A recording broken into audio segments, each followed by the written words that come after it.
नमस्कार साथियों।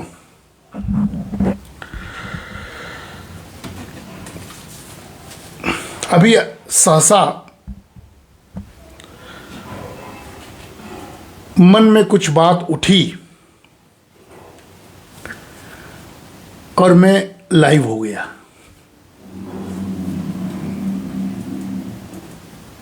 ये जानते और समझते हुए भी कि आप सभी लोग इस समय व्यस्तता होगी, लेकिन फिर भी बातों को कह देना, मन की बात अपने मन को सुनाते हुए प्रेषित कर देना, इस समय की मांग है साथियों।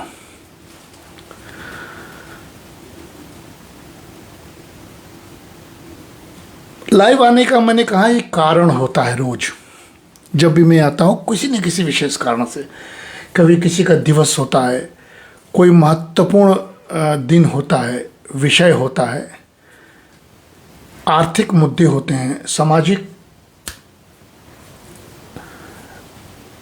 स्वरूप होता है।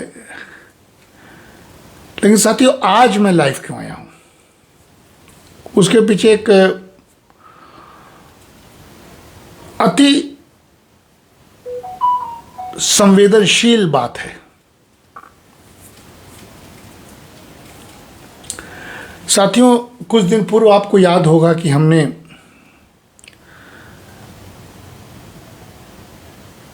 आपके समक्ष गुरु पूर्णिमा के अवसर पर कुछ बातें की थी। नीति की, चेतना की, संस्कार की, सब बातें हमने किया था। लेकिन अर्थशास्त्र का अध्यापक होना और व्यवहारिक रूप से समाज में औरों की पीड़ा को देखना और कुछ न कर पाना,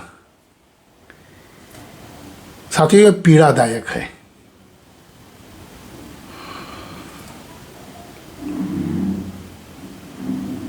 अध्यापक क्लासरूम में पढ़ाए, समस्याओं को बताए,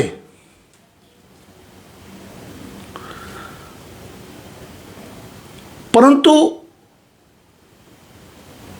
सामाजिक व्यवहार में, अर्थव्यवस्था के आधार में वो दिखाई न पड़े तो विद्यार्थी प्रश्न पूछते हैं, जिसमें मैं निरुत्तर हो जाता हूं। साथियों, कुछ दिन से मैं देख रहा हूं कि अचानक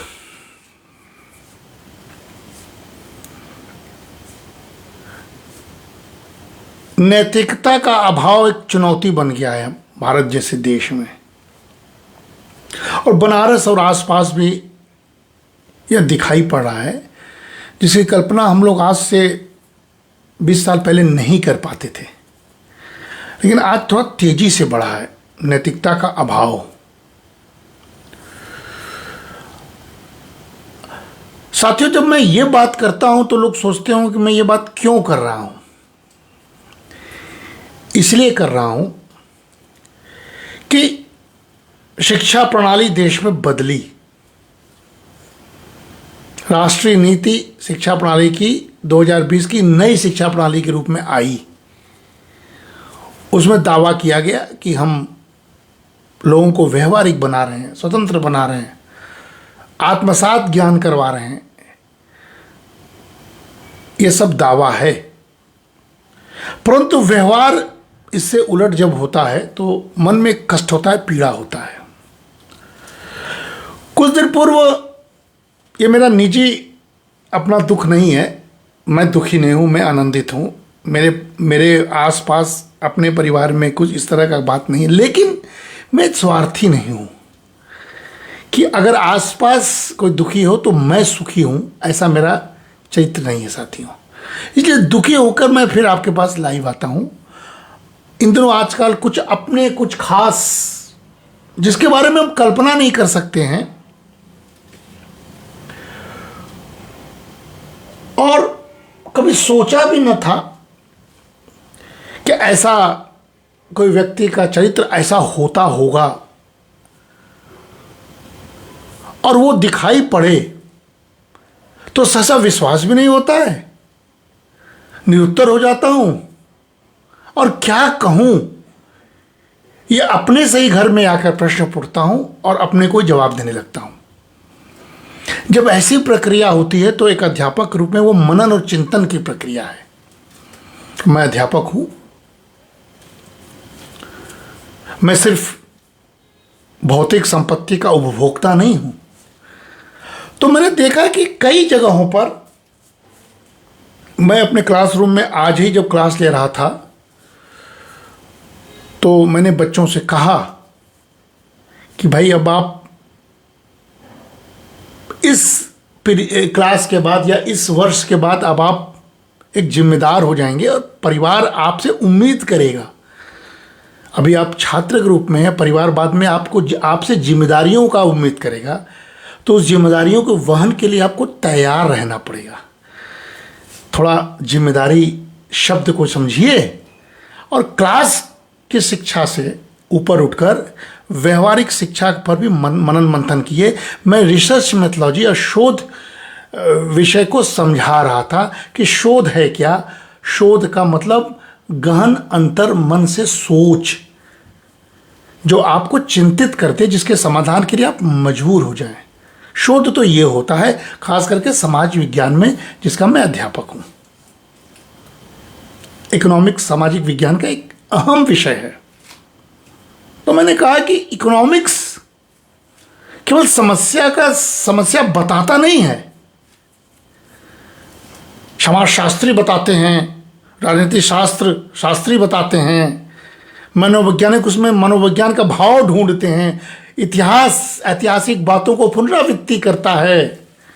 लेकिन अर्थशास्त्री, जो हर वर्तमान में अर्थशास्त्री थे, चाहे वेद के अर्थशास्त्री हों, चाहे रामचरितमानस के अर्थशास्त्री हों, चाहे कौटिल्य के अर्थशास्त्री हों, चाहे पंडित दीनदयाल उपाध्याय का भाव वाले अर्थशास्त्री हों, अर्थशास्त्री समाज के अंदर फैले इन दुर्गुणों को लेकर चिंतित होता है और समाधान की ओर दिशा देता है। ऐसा शोध और ऐसा सोच आपको करना है। आपको केवल और केवल समस्याएं नहीं बतानी है। अगर समस्या खोजिए, मेरे पास लेकर आइए, तो समाधान सहित आइए।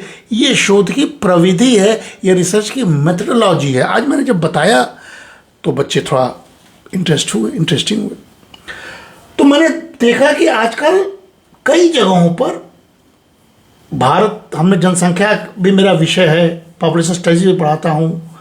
भारत को मैंने कहा कि युवा देश है, लेकिन युवा केवल 3 दशक ही युवा रहेगा, फिर भारत बुजुर्ग होता जाएगा। और जो बुजुर्गों की स्थिति है हमारे देश में, वो भारतीय परंपरा, भारतीय संस्कृति के अनुरूप अगर श्रद्धा और इज्जत वाली नहीं होगी तो ये दुर्भाग्य माना जाएगा। लेकिन दिखाई पड़ रहा है कि बहुत जगहों पर बुजुर्गों की स्थिति अच्छी नहीं है। परिवार विघटित हो रहा है, बुजुर्गों की कोई सेवा नहीं कर रहा है और बुजुर्गों की संपत्ति को हड़प करने के लिए उनको नेग्लेक्ट किया जा रहा है, बल्कि प्रताड़ित भी किया जा रहा है। और ये बहुत खास लोगों के घरों में मैं देख रहा हूं। हमारे पिताजी, हमारी माताजी तो तिरोधान हैं, लेकिन हमने कभी कल्पना नहीं की थी, जब तक वो थे, एक साया था, एक स्नेह था, एक बट वृक्ष थे, एक निश्चिंतता थी, एक बचपना था, एक उच्छृंखला थी, एक मनमानापन था। कभी शिकायत नहीं थी। वो हमारे माता पिता, शिकायत,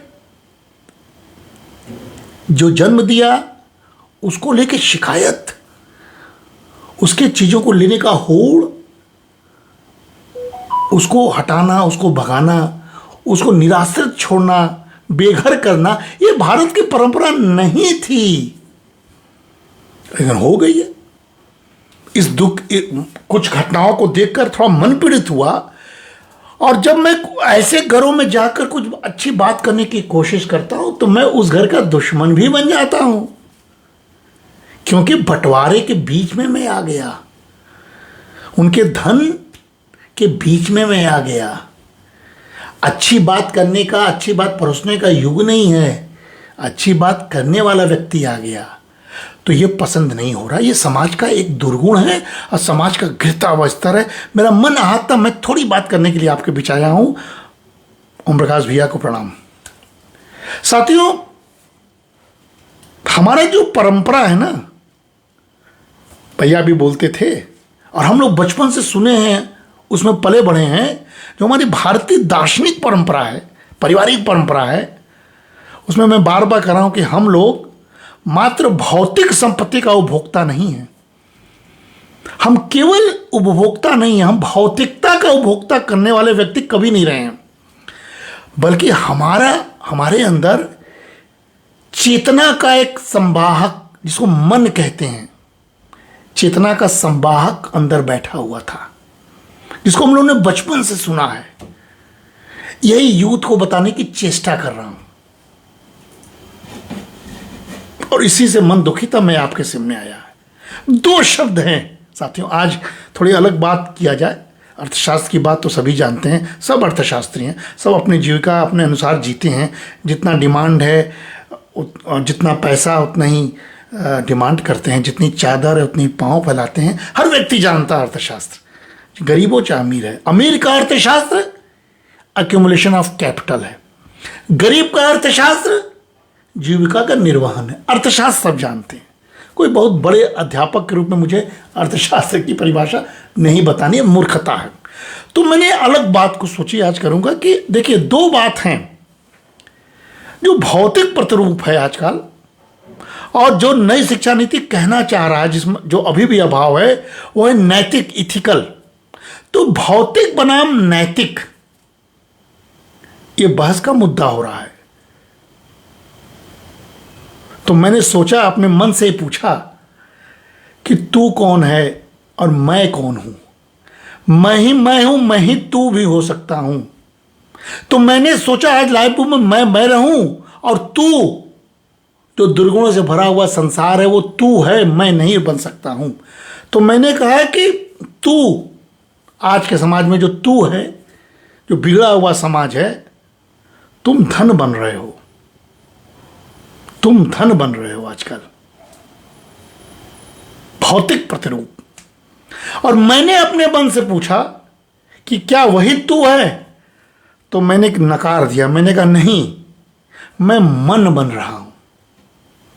साथियों, यही तू और मैं के बीच आज मुझे वार्ता आपसे थोड़ी सी करनी है। अपने से प्रश्न, अपने से उत्तर। तू को मैंने वो बिगड़ा हुआ संसार दिखा जो मैंने समाज में देख रहा हूं, जिसे मन आहत है। मैं स्वयं हूं जो सुधरना चाहता हूं और आपसे वार्ता कर रहा हूं। तो मैंने कहा कि तू तो धन बन रहे हो, भौतिक प्रतिरूप। और मैंने कहा कि क्या तू भी बनेगा? तो मैंने कहा नहीं, मैं तो थोड़ा नैतिक बनूंगा, मैं मन बन रहा हूं साथियों। और इसका जब हम तुलनात्मक अध्ययन करने की कोशिश की अध्यापक रूप में, अगर हम इसको शोध पत्र के रूप में आपसे चर्चा करना चाहें, अगर इसको रचना करना चाहें विद्यार्थियों के लिए, तो क्या है स्वरूप? तू का स्वरूप क्या है जिसके पीछे भाग रहा है? भौतिकवादी, बाह्य रूप, संपत्ति, यही तो तू है। और मैं जो कह रहा हूं कि अपने भीतर झांक रहा हूं, तो मैं हूं, मैं बात कर रहा हूं तुझसे। तो जो मैं हूं क्या है? तो मैं कहता हूं नैतिक चेतनाशीलता, यानी आंतरिक चेतना का परिष्कार। ये दो अंतर स्पष्ट मैं बताना चाहता हूं। और जब ये मैं और तू का उद्देश्य देखिए साथियों, उद्देश्य क्या है? तू जो है भौतिकवादी, वो संचय करता है, एक्यूमुलेशन ऑफ कैपिटल, प्रभुत्व जमाना चाहता है, इंपीरियलिज्म। तो उद्देश्य देखिए क्या है? तू जो बिगड़ा हुआ रूप हो रहा है संसार का, वो संचय कर रहा है, प्रभुत्ववादी। लेकिन मैं कह रहा हूं, इसलिए सभी लोग मैं बनी हैं। मैं शब्द अहंकार का नहीं है, मैं मतलब अंतरात्मा को देखना। तो तू जो है संचय और प्रभुत्व जमा रहा है, और मैं बैठा हुआ हूं, भाव है मैं क्या कर रहा हूं? साधना और और मुक्ति का मार्ग ढूंढना। मैं साधन कर रहा हूं इस समय, साधना। भाई गया, मैं इसमें लीन हूं, मैं मगन हूं, अध्ययन कर रहा हूं, अध्ययन करने की कोशिश कर रहा हूं, और उस भाई के भाव को समेट कर ग्रंथ का निर्माण का संकल्पित हूं। तो मैं साधना लीन हूं, तू संचय प्रभुत्व वाला है। यह उद्देश्य है साथियों। और यही तू और मैं, जब इंस्टीट्यूशनल रोल या संस्थागत भूमिका के बारे में अगर हम आपको बताएं, इसको समझने की कोशिश किया, थोड़ा अलग ढंग से आज बात करने का मन हो रहा था। अगर इंस्टीट्यूशनल रोल के रूप में, तो देखिए, तू जो भौतिकवादी है, जो संपत्ति को महत्व दे रहा है, तू क्या कर रहे हो? तू किसी अधिष्ठान के अधिष्ठाता बन रहे हो, इंडस्ट्रियलिस्ट, किसी आश्रम के महंत बन रहे हो, कथाकार, महंत, बड़े लोग, बहुत बड़ा गैंग के नेता बने हो, जात के नेता बने हो, तो तुम अधिष्ठाता हो, तू अधिष्ठाता हो। अब मैं क्या हूं? जो मैं हूं, जो इसमें खोज रहा हूं, मैं कुछ नहीं हूं, मैं मन का शिष्टता हूं। तो साथियों, आपकी भूमिका देखिए दो है। दीनदयाल जी कहते थे कि आप व्यष्टि हैं, तो मैं कह रहा हूं कि मैं जो हूं व्यष्टि हूं, मन का शिष्टता है। तू अधिष्ठाता बन रहे हो। ये दोनों में अंतर है, और इसी में धन के दृष्टिकोण का अंतर और अर्थशास्त्र का यही दृष्टिकोण में बदलाव होता है कि तू संपत्ति बना रहा है। इसी पर मेरा विषय है आज। तू संपत्ति बना रहा है, और मैं सन्मति बना रहा हूं। संपत्ति बनाम सन्मति, इसकी लड़ाई चल रही है। आज सन्मति हारा हुआ महसूस कर रहा, लेकिन हारेगा नहीं। आज संपत्ति वर्चस्व जमा रहा है, लेकिन जीतेगा नहीं। तो इसलिए तू अर्थशास्त्र की भाषा में संपत्ति बना रहा है, मैं सन्मति बना रहा हूं। चयन है दो चीजों में, और इसीलिए सत्ता के संरचना की अगर बात किया जाए इस तू और मैं में, तो साथियों, तू जो वो लोग हैं, वो साम्राज्य का विस्तार कर रहे हैं। धन का विस्तार, साम्राज्य का विस्तार, सीमा का विस्तार। ग्लोबल लेवल में चीन को आप कह सकते हैं, अमेरिका को कह सकते हैं, और मैं कल्याण का विस्तार कर रहा हूं। ये भारत का स्वरूप होना चाहिए था, हो नहीं पा रहा है। मैं भारत स्वयं हूं, मेरे अंदर भारत होना चाहिए। अदरवाइज बाह्य रूप से आप अमेरिका, चीन हो जाएंगे।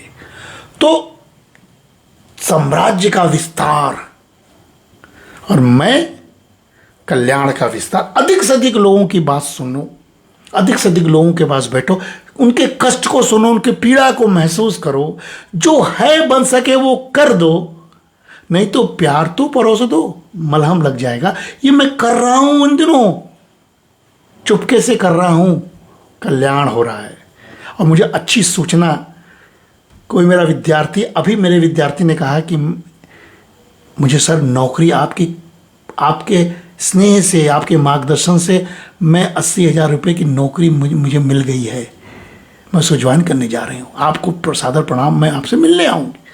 अचानक कभी ये श्रवण हुआ, मेरा मन आह्लादित हो गया। 100% हमारे विद्यार्थी प्लेस्ड हैं, मैं कल्याण का विस्तार कर रहा हूँ।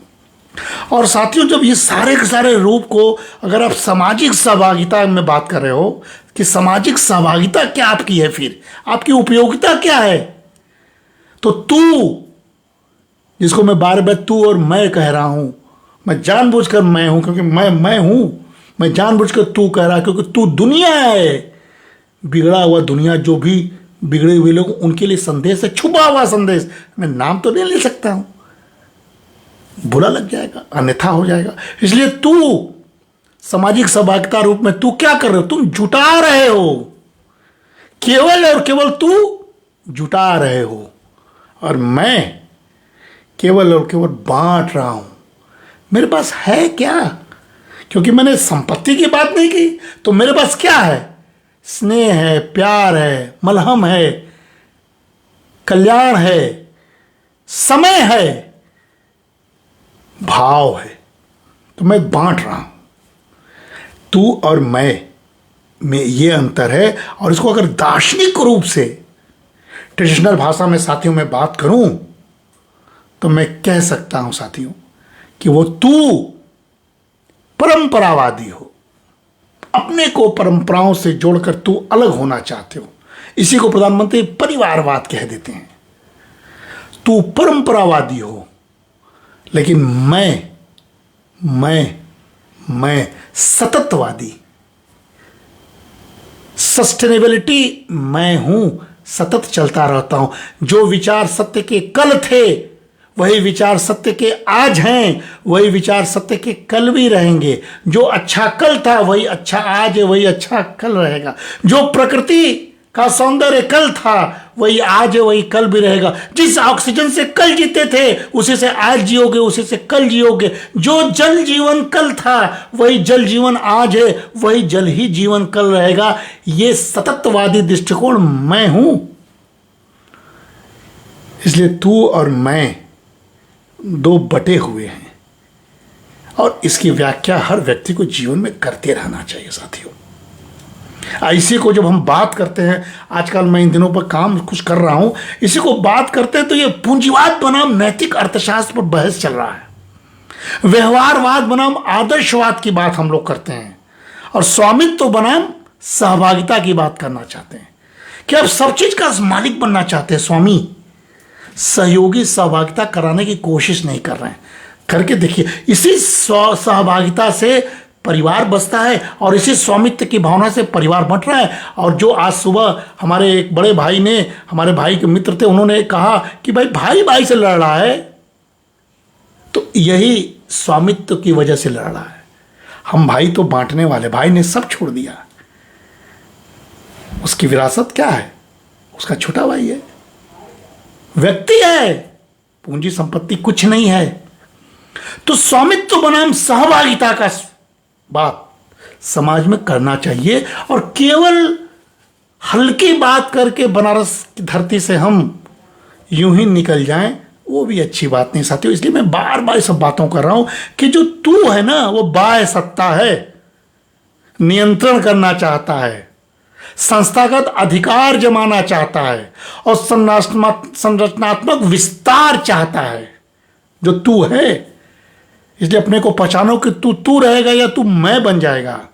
इसलिए, और मैं आंतरिक चेतना है जिसका मैं रूपांतरण कर रहा हूं, नैतिक वितरण कर रहा हूं, और मैं किसी पर हिंसा न करके अहिंसक उस पर करना चाहता हूं।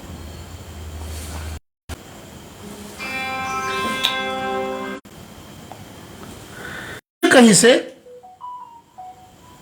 एक सेकेंड, बस मैं एक डिस्टरबेंस हो रहा है, मैं बोल के एक सेकेंड में आता हूं, फिर मेरा क्रम टूट जाएगा, नहीं तो कोई बाहर इंतजार कर रहा है। एक सेकेंड बस।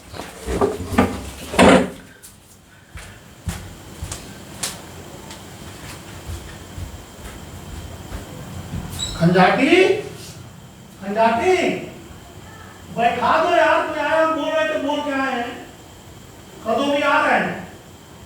सही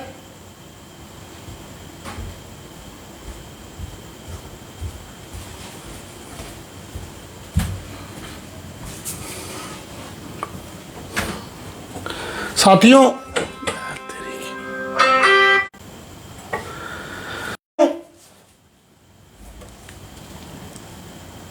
क्रम टूट जाता है थोड़ा। यही मैं हूं, यही तू है। मैं आने वाले उस व्यक्ति को भी समय देना चाहता हूं, और आपसे बात भी करना चाहता हूं। एग्जाम्पल है,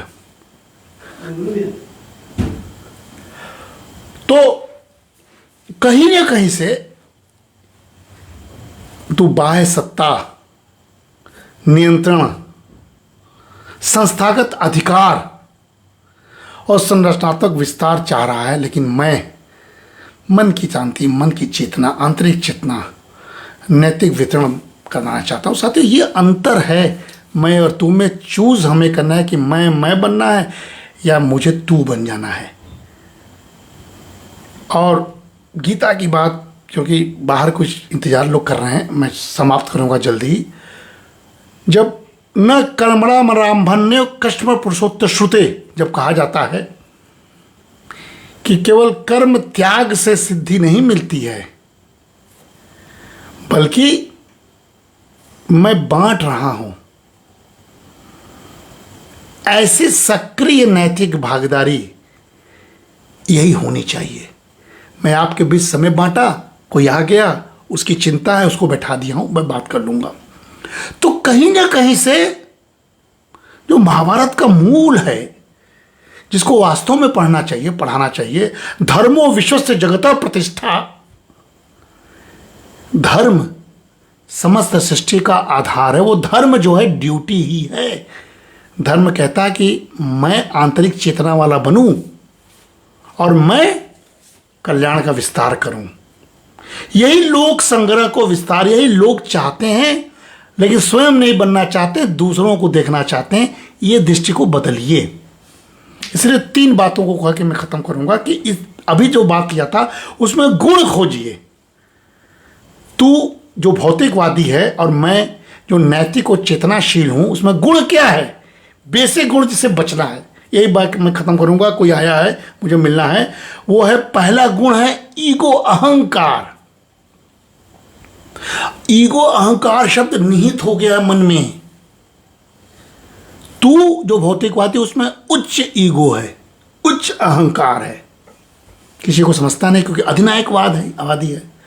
और मैं जो हूं, मेरे अंदर अहंकार का कोई सवाल ही नहीं उठता, मेरे पास कुछ है ही नहीं है, तो मैं लंघित हूं। मेरे अंदर अहंकार नाम की कोई चीज ही नहीं है। मेरे पास क्या है? और यूटिलिटी की दृष्टि से, उपयोगिता की दृष्टि से अगर बात करें इकोनॉमिक्स के टर्म में, तो जो भौतिकवादी तू है ना, वो वर्चस्ववादी है। हमेशा वर्चस्व, मैं ही सही हूं, मेरी सत्या, मेरा घर, मैं, मेरा सब कुछ। वर्चस्ववादी प्रवृत्ति की उपयोगिता लेके तू घूम रहा है। और मैं क्या हूं? संबंध परक। माता भी थे, पिता भी थे, भाई भी थे, वर्तमान में भाभी भी हैं, परिवार के अन्य लोग भी हैं, दोस्त भी हैं, शिष्य भी हैं, समाज भी है, देश भी है। संबंध परक मैं हूं। दोनों में गुण में अंतर।